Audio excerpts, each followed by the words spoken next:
नमस्ते और स्वागत है। आज हम एक बहुत ही दिलचस्प किताब पर बात करेंगे, फुमिताके कोगा और इचिरो किशिमी की नापसंद होने का साहस, यानी the courage to be disliked. हाँ, ये किताब अल्फ्रेड एडलर के मनोविज्ञान पर आधारित है और इसे समझाया गया है एक नौजवान और एक दार्शनिक के बीच बातचीत के जरिए। बिल्कुल। तो इसका मुख्य आइडिया क्या है, सार क्या है इसका? देखिए, सार ये है कि सच्ची खुशी और आज़ादी वो हमें तब मिलती है जब हम इस बात की चिंता छोड़ देते हैं कि दूसरे क्या सोचेंगे या उन्हें हमसे क्या उम्मीदें हैं। अच्छा, मतलब दूसरों की मंजूरी की परवाह ना करना। हाँ, कुछ वैसा ही। ये किताब हमें जिंदगी के तनावों को, खासकर जो हमें लगता है दूसरों की वजह से हैं, उन्हें एक नए नजरिए से देखने में मदद करती है।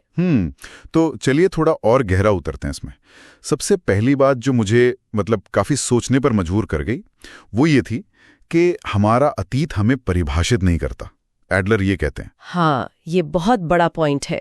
अक्सर हम सोचते हैं, अरे बचपन में ऐसा हुआ था इसलिए मैं आज ऐसा हूं, या स्कूल में गणित खराब थी तो अब हिसाब किताब मेरे बस का नहीं। बिल्कुल। और एडलर कहते हैं नहीं, ये आज की आपकी पसंद है, आपकी सोच है।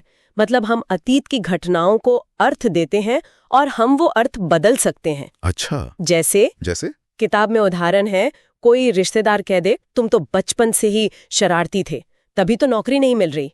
एडलर का नजरिया कहता है इस बात को पकड़कर मत बैठो, ये बहाना मत बनाओ, आज पर ध्यान दो।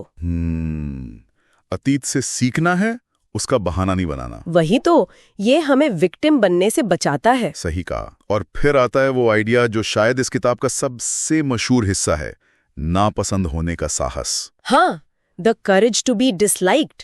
इसका मतलब क्या है? क्या हमें जानबूझकर ऐसा बनना है कि लोग हमें नापसंद करें? नहीं नहीं, बिल्कुल नहीं।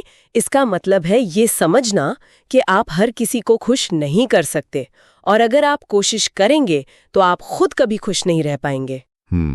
जैसे वो उदाहरण आपने दिया था, परिवार चाहता है डॉक्टर बनो पर दिल कहता है आर्टिस्ट बनो। हाँ बिल्कुल।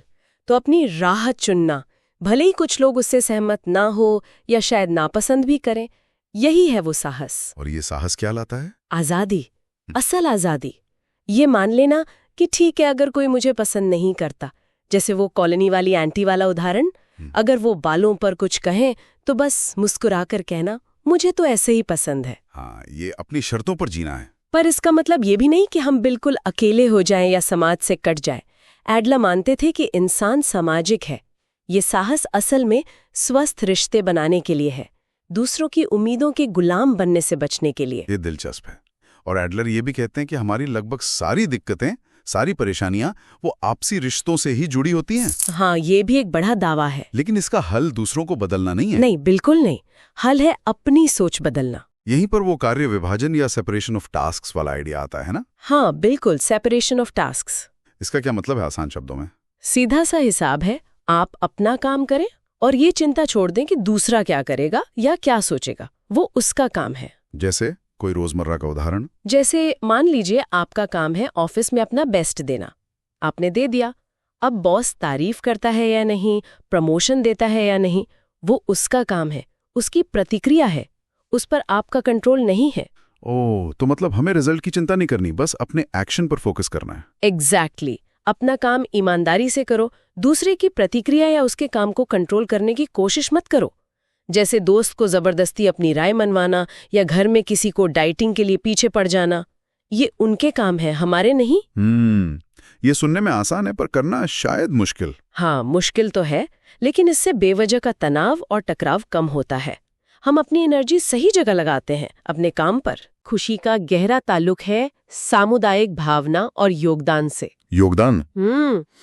मतलब दूसरों के लिए कुछ करना। हाँ, दूसरों के लिए कुछ करना, समाज के लिए उपयोगी महसूस करना, बिना किसी बदले की उम्मीद के। ये कुछ बहुत बड़ा करने की जरूरत नहीं है, छोटी चीजें भी हो सकती हैं। जैसे ऑफिस में किसी साथी की मदद कर दी, किसी बच्चे को सड़क पार करा दी, या बस किसी को देखकर मुस्कुरा दिया। अच्छा, इससे खुशी कैसे मिलती है? जब हम योगदान करते हैं तो हमें अपनी कीमत महसूस होती है, एक जुड़ाव महसूस होता है। ये भावना बाहरी तारीफ या पहचान पर हमारी निर्भरता कम करती है, हमें अंदर से अच्छा लगता है। ये तो बहुत गहरी बात है। हाँ, ये अंदरूनी मान्यता है जो बाहरी इनामों से ज्यादा टिकाऊ होती है। तो इन सब बातों का निचोड़ क्या निकालें हम? क्या है मुख्य संदेश? निचोड़ शायद यही है कि खुशी और आज़ादी बाहर नहीं है, वो किसी और की राय या मंजूरी में नहीं है। हमारे नजरिए में, हमारे चुनावों में, और सबसे बढ़कर उस साहस में कि हम दूसरों की उम्मीदों से परे अपनी शर्तों पर जी सकें। यानी हमें किसी और की मोहर की जरूरत नहीं है ये महसूस करने के लिए कि हम ठीक हैं, हम पूरे हैं। बिल्कुल, हम जैसे हैं वैसे ही काफी हैं। और यहीं पर शायद हमारे सुनने वालों के लिए एक सोचने वाली बात है। हाँ, बताइए। इस हफ्ते जिंदगी के किस एक छोटे से हिस्से में आप थोड़ा सा नापसंद होने का साहस दिखा सकते हैं? कहाँ आप सिर्फ अपने काम पर, अपने एक्शन पर ध्यान दे सकते हैं, बिना इस फिक्र के कि दूसरा क्या सोचेगा या क्या कहेगा?